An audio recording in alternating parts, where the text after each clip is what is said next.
Hello student, मैं लोकेंद्र कुमार आप सभी का SKL स्टडी 82 यूट्यूब चैनल में हार्दिक स्वागत करता हूं।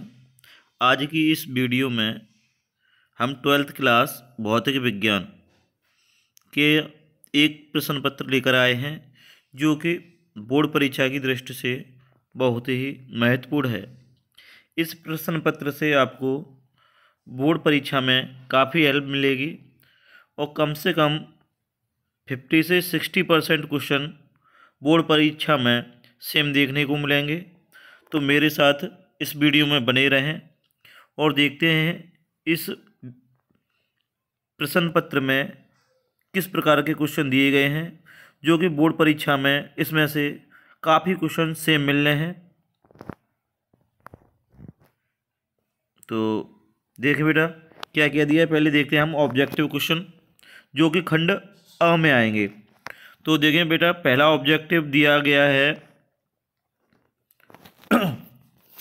क विद्युत फ्लक्स का मात्रक है। अब बेटा विद्युत फ्लक्स का जो मात्रक होता है वो होता है वोल्ट इंटू मीटर। तो आपका ऑप्शन सही है थर्ड। पहले में जो ऑप्शन आपका सही है वो थर्ड है, यानी विद्युत फ्लक्स का मात्रक होता है वोल्ट इंटू मीटर। ठीक है बेटा, इसके बाद देखें क्वेश्चन नंबर ख। क्वेश्चन नंबर ख क्या कह रहा है? चुंबकीय क्षेत्र बी वेक्टर में वेग वी वेक्टर से गतिमान आवेश के कण पर लगने वाला बल F वेक्टर है। तो इस स्थिति में जो इसका सही ऑप्शन है वो ऑप्शन है बेटा थर्ड, यानी Q इंटू ब्रैकेट में दिया है V vector into V vector. तो इसका ऑप्शन है थर्ड सही। ठीक बेटा, इसके बाद देखते हैं क्वेश्चन नंबर ग। ऑब्जेक्टिव में क्या कह रहा है बेटा? क्वेश्चन नंबर ग कह रहा है यदि E वेक्टर तथा B वेक्टर वैद्युत चुंबकीय तरंग के क्रमशः वैद्युत सदिश तथा चुंबकीय सदिश हों तो तब वैद्युत चुंबकीय तरंग के संचरण की दिशा अनुदिश होती है।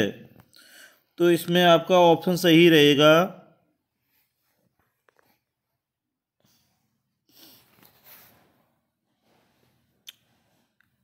फोर।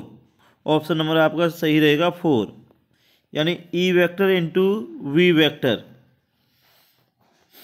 ठीक है बेटा, इसके बाद घ क्वेश्चन दिया है 4 डायोप्टर और -2 डायोप्टर क्षमता के दो लेंस संपर्क में रखे हैं। संयुक्त लेंस की फोकस दूरी। अब बेटा संयुक्त लेंस की फोकस दूरी जो इसमें निकल के आएगी वो निकल के आएगी 50 सेंटीमीटर। कितनी निकल के आएगी? 50 सेंटीमीटर। इसमें आपका ऑप्शन सही रहेगा ए, वो भी प्लस में निकल के आएगी। ठीक है बेटा, उसके बाद देखें आगे क्वेश्चन नंबर ये कह रहा है एक धातु के पृष्ठ पर 6 इलेक्ट्रॉन वोल्ट ऊर्जा के फोटोन आपतित होते हैं, तब उत्सर्जित फोटो इलेक्ट्रॉन की अधिकतम ऊर्जा 4 इलेक्ट्रॉन वोल्ट होती है। निरोधी विभव होना चाहिए, यानी 4 इलेक्ट्रॉन वोल्ट या फिर 2 इलेक्ट्रॉन वोल्ट, 6 इलेक्ट्रॉन वोल्ट या 10 इलेक्ट्रॉन वोल्ट। तो जो इसमें इसका आंसर रहेगा बेटा वो रहेगा 4 इलेक्ट्रॉन वोल्ट। तो ऑप्शन नंबर आपका ए सही है, सॉरी फर्स्ट सही है। उसके बाद देखें च नंबर क्या कह रहा है? पी प्रकार का अर्धचालक बनाने के लिए शुद्ध जर्मेनियम में मिलाया जाने वाला अपद्रव्य होता है। इसमें बेटा देखें, इसमें जो ऑप्शन आपका सही है एल्युमिनियम होता है। क्या होता है? एल्युमिनियम। ऑप्शन नंबर थर्ड सही है। तो आगे देखें बेटा, इसमें जो पेपर दिया गया है उसमें देखें क्या क्या है। खंड व आएगा, वह में आएगा विशिष्ट चालक के लिए सूत्र एवं मात्रक लिखिए। और बेटा न्यूमेरिकल देखें, दो सीधे समांतर अनंत लंबाई के धारावाही चालक के प्रति एकांक लंबाई पर लगने वाले बल का व्यंजक लिखिए। तो इसमें आपको छोटा सा डेरिवेशन होगा, उसको लिख सकते हैं। उसके बाद ग नंबर में एक न्यूमेरिकल दिया है, 10 ओम प्रतिरोध तथा 10 हेनरी प्रेरकत्व की एक कुंडली 50 वोल्ट बैटरी से जुड़ी गई है। कुंडली में संचित ऊर्जा का मान ज्ञात करना है बेटा। ठीक है। उसके बाद घ नंबर में दिया है क्रांतिक कोण की परिभाषा।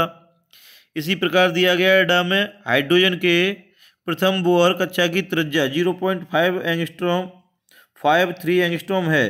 तृतीय बोहर कक्षा की त्रिज्या ज्ञात कीजिए। इसी प्रकार बेटा ये नीचे क्वेश्चन दिया गया है। उसके बाद खंड आ जाएगा स। खंड स में 2 नंबर के क्वेश्चन मिलेंगे आपको सभी देखने के लिए, और जो खंड व दिया है उसमें 1-1 नंबर के मिलेंगे। ठीक है बेटा। खंड स में 2 नंबर के क्वेश्चन मिलेंगे, उसमें कुछ इस प्रकार के क्वेश्चन रहेंगे बेटा। 2 ओम के मोटे तार को खींचकर इसकी लंबाई दोगुनी कर दी जाती है। तार के नए प्रतिरोध की गणना कीजिए। यह कह दे किसी प्रिज्म से अल्पतम विचलन कोण 30 अंश है। प्रिज्म के प्रथम अपवर्तक पृष्ठ पर आपतन कोण 30 अंश है। प्रिज्म के पदार्थ का अपवर्तनांक ज्ञात कीजिए। ये 2 नंबर में बहुत ही सिंपल क्वेश्चन है। ठीक है बेटा। उसके बाद और भी नीचे क्वेश्चन दिए गए हैं, आप लोग देख सकते हैं इसको। उसके बाद जो खंड द आएगा उसमें 3 नंबर के क्वेश्चन आएंगे। इसमें आपको ज़्यादातर डेरिवेशन दिए हुए होंगे, वो आपको सिद्ध करने होंगे, कुछ न्यूमेरिकल होंगे। जैसे विभव प्रवणता से क्या तात्पर्य है, विभव प्रवणता एवं विद्युत क्षेत्र की तीव्रता के मध्य संबंध स्थापित कीजिए, एक छोटा सा डेरिवेशन है। उसके बाद अपवाह वेग की परिभाषा दीजिए। अपवाह वेग एक विद्युत धारा में संबंध स्थापित कीजिए, ये भी एक छोटा सा डेरिवेशन है। उसके बाद इसमें और भी है, न्यूमेरिकल भी है, फैराडे के विद्युत चुम्बकीय प्रेरण संबंधी नियम भी है। इसके बाद देखिए बेटा LCR परपथ का जो ख नंबर दिया गया है बेटा, उसको देखें। क्वेश्चन नंबर 5 में जो ख पॉइंट दिया है, इसमें LCR परपथ को श्रेणी क्रम में जोड़ने पर परपथ आरेख बनाना है, और जो न्यूमेरिकल दिया है वो उसे सिद्ध करना है। ठीक है बेटा। प्रतिबाधा ज्ञात करनी है, विभवांतर भी ज्ञात करना है। तो 3 नंबर में ये न्यूमेरिकल है। या तो ख को कीजिए या उसका अथवा में है उसको कीजिए, दोनों में से आपको कोई एक करना है। ठीक है बेटा। उसके बाद ग घ ड ये 3-3 नंबर में दिए गए हैं। मैक्सवेल के विद्युत चुम्बकीय तरंग सिद्धांत की व्याख्या कीजिए। तरंगों के संपोषी तथा विनाशी वितरण के लिए आवश्यक शर्तें लिखिए। प्रकाश वैद्युत प्रभाव के नियम। ठीक है बेटा। और यह नंबर में जो क्वेश्चन आएंगे वो क्वेश्चन आएंगे 5-5 नंबर के। यहाँ पर आपको अथवा में एक 7 क्वेश्चन मिलेगा। ठीक है बेटा।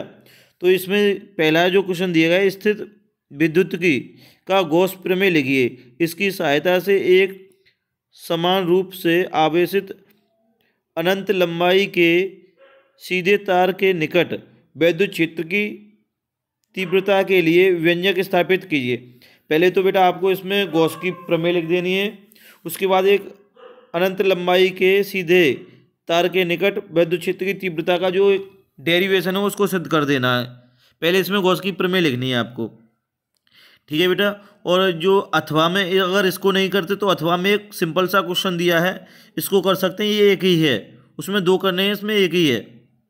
देखिए किसी समांतर प्लेट संधारित्र की धारिता का व्यंजक स्थापित कीजिए जबकि दोनों प्लेटों के बीच परावैद्युत भरा हो। तो परावैद्युतांक जो माध्यम होता है बेटा वो K होता है। इसमें क्या होता है, समान प्रकार की 2 चालक प्लेटें ले लेते हैं। ठीक है बेटा। ऐसी थोड़ी सी लैंग्वेज है हमारी यूट्यूब चैनल पर। जो इस पेपर के माध्यम से जो भी न्यूमेरिकल्स हैं और जो भी महत्वपूर्ण डेरिवेशन है वो सभी हमारे यूट्यूब चैनल पर आपको देखने के लिए मिल जाएंगी। तो आपको अगर किसी में क्वेश्चन में कोई दिक्कत होती है तो आप हमारे यूट्यूब चैनल में वीडियो को सर्च कर सकते हैं, डिस्क्रिप्शन में लिंक भी मिल जाएगा। तो इसी प्रकार देखें बेटा, इसमें एक और 9वां जो क्वेश्चन दिया, पीएन संधि डायोड के लिए अग्रदिन सिद्ध तथा पश्च दिशिक अवस्था में परिपथ आरेख खींचिए। ये क्वेश्चन आपको मिल जाएगा। और पीएन संधि डायोड, ये क्वेश्चन बोर्ड परीक्षा की दृष्टि से बहुत ही महत्वपूर्ण है। इसमें क्या होता है, एक अर्ध तरंग दृष्टिकारी होता है, एक पूर्ण तरंग दृष्टिकारी होता है। तो दोनों में से आपको कोई ना कोई एक क्वेश्चन देखने के लिए मिल जाएगा। अगर हमारी ये वीडियो अच्छी लगी हो तो हमारे यूट्यूब चैनल को सब्सक्राइब करें और वीडियो को शेयर करें। मिलते हैं जल्द ही नेक्स्ट वीडियो में।